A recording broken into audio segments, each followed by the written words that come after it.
tout le monde et bienvenue à ce deuxième épisode de la Minute Juridique. Mon nom est Annie Goudreau et je suis toujours accompagnée de Margot Vernet-Boudrion, avec qui nous décortiquons tout au long de l'année les articles, les règles de loi, les petites particularités juridiques pour vous aider à mieux comprendre, chers parents engagés dans les instances scolaires, ce qui se passe dans le beau monde de l'éducation. Alors aujourd'hui, Margot, on va s'attarder un peu plus particulièrement au plan de lutte contre la violence et l'intimidation parce que cette année, il se passe quelque chose de spécial. Il y a une nouvelle obligation pour les écoles, pour les conseils d'établissement à la rentrée scolaire. Donc, est-ce que tu peux nous rafraîchir un peu la mémoire avec ça? Oui, bien sûr. Tout d'abord, bonjour à tous et toutes. Il me fait plaisir d'être là, de vous retrouver. On espère que vous appréciez ce format de balado pour décortiquer les règles juridiques. C'est pas toujours très digeste quand il faut le lire. Donc, on essaye de simplifier ça. Puis oui, effectivement, aujourd'hui, on va parler du plan de lutte contre la violence et l'intimidation. Avant de rentrer dans le vif du sujet, on va faire un petit retour en arrière. J'aimerais rappeler que ça s'inscrit plus largement dans le plan de prévention de la violence et de l'intimidation dans les écoles lancé par le gouvernement, par le ministère de l'Éducation en octobre 2023. Donc c'était un plan plus large qui s'étale de 2023 à 2028 avec un certain nombre de mesures. Et parmi ces mesures était annoncé en fait le déploiement d'un gabarit ou d'un modèle de plan de lutte contre l'intimidation et la violence à l'ensemble du réseau. Donc, c'était vraiment ce gabarit qui était attendu. C'est vrai, je me souviens, ce fameux gabarit-là.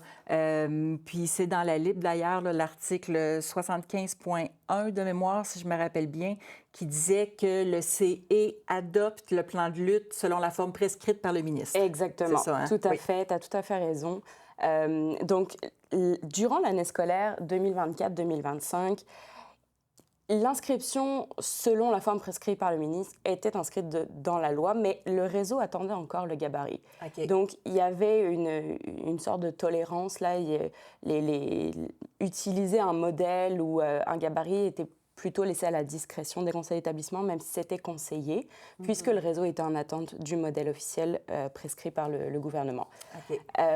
Toutefois, à compter de maintenant, en fait, 2025-2026, l'utilisation du modèle est obligatoire, puisque le modèle a été rendu disponible. OK. Donc, à partir de maintenant, là, les écoles qui n'utilisent pas le gabarit qui existe maintenant, il faut qu'ils se dépêchent pour corriger la situation. Là. Absolument. Donc, ça presse. Mais la bonne nouvelle, chers parents engagés, c'est qu'il y a beaucoup d'informations et beaucoup d'outils qui sont disponibles, entre autres sur le site web de la FCPQ. C'est super facile de les trouver. Donc, je m'adresse à vous. Je prends quelques minutes, Margot. Oui, je t'en prie. Je m'adresse à vous, les parents engagés. Les autres parents aussi, si vous êtes curieux, allez sur le site web de la FCPQ. Je vais le faire avec vous un petit peu. Vous allez voir, c'est super facile. Quand vous allez sur le site web de la FCPQ, il y a une petite loupe dans le coin supérieur droit du site web.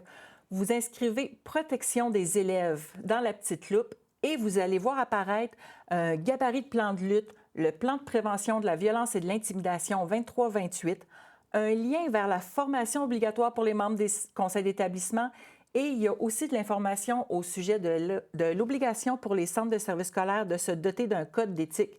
Mais ça, ça concerne là, un peu plus là, le PL 47, puis ça va être un autre sujet, là, on va s'en parler une autre fois, par exemple. Absolument, ça concerne un autre projet de loi pour renforcer la protection des élèves, tout aussi important, mais on s'y attardera une autre fois. Mais ce que j'aimerais rappeler à nos auditeurs aujourd'hui, c'est particulièrement aux parents engagés, c'est certaines dispositions de l'article 75.1. Tout d'abord, la terminologie utilisée dans cet article, on dit que le CE adopte le plan de lutte.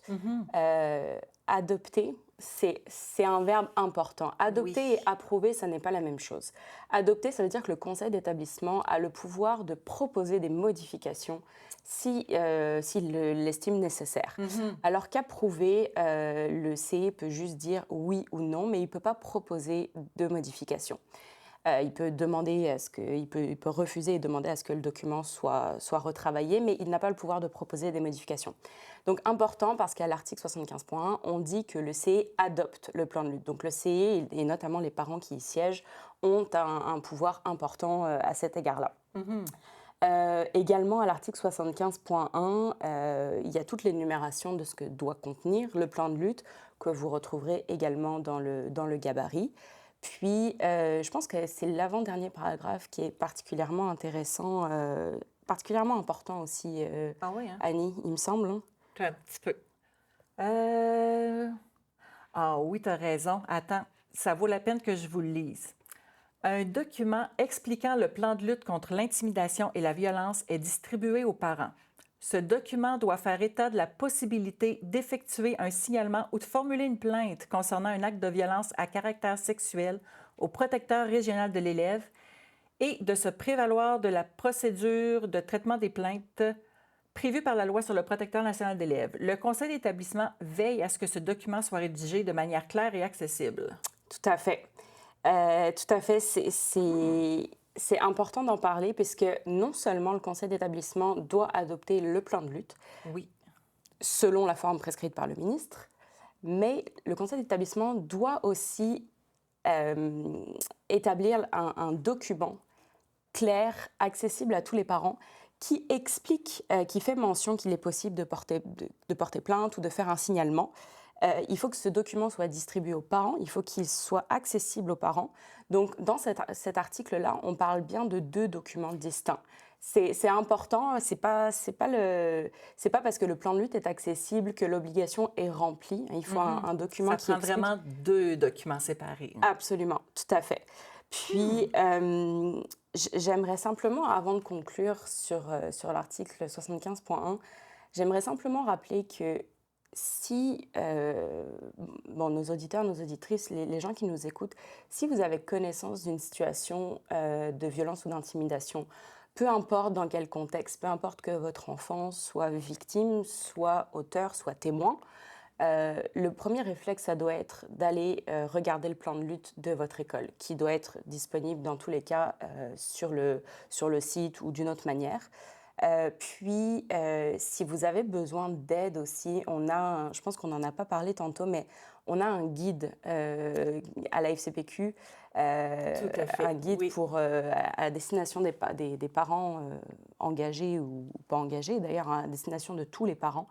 Voilà, qui est plein de ressources, plein d'aides, qui décortiquent un petit peu les procédures. On a révisé ce guide récemment, donc la version à jour va bientôt être disponible sur notre site web. Puis voilà, si vous avez la moindre question, ce sont des situations qui nécessitent une réaction. On a une responsabilité collective pour vraiment endiguer la violence et l'intimidation dans nos écoles. Donc, n'hésitez pas à aller chercher des ressources. Là, il existe des ressources pour vous aider. Parfait. Donc, si on récapitule rapidement, le gabarit de plan de lutte, il est obligatoire maintenant. Tout à fait. Ça prend 2 documents, le gabarit plan de lutte et un document explicatif. Tout à fait. Et on a plein de ressources pour vous sur le site web. Et si vous avez besoin d'aide pour vous y retrouver, peu importe, vous pouvez communiquer avec nous. On est là pour vous aider. N'oubliez pas que la FCPQ ne peut pas vous donner de conseils juridiques, mais ça nous fait toujours plaisir de vous écouter et de vous aider, de vous diriger vers les bonnes ressources pour vous aider finalement. Donc, merci beaucoup d'avoir été avec nous. Merci Margot Merci Annie, de nous avoir aidés à comprendre un peu mieux ce que c'est tout ce beau plan de lutte-là finalement. Alors, merci. À la prochaine.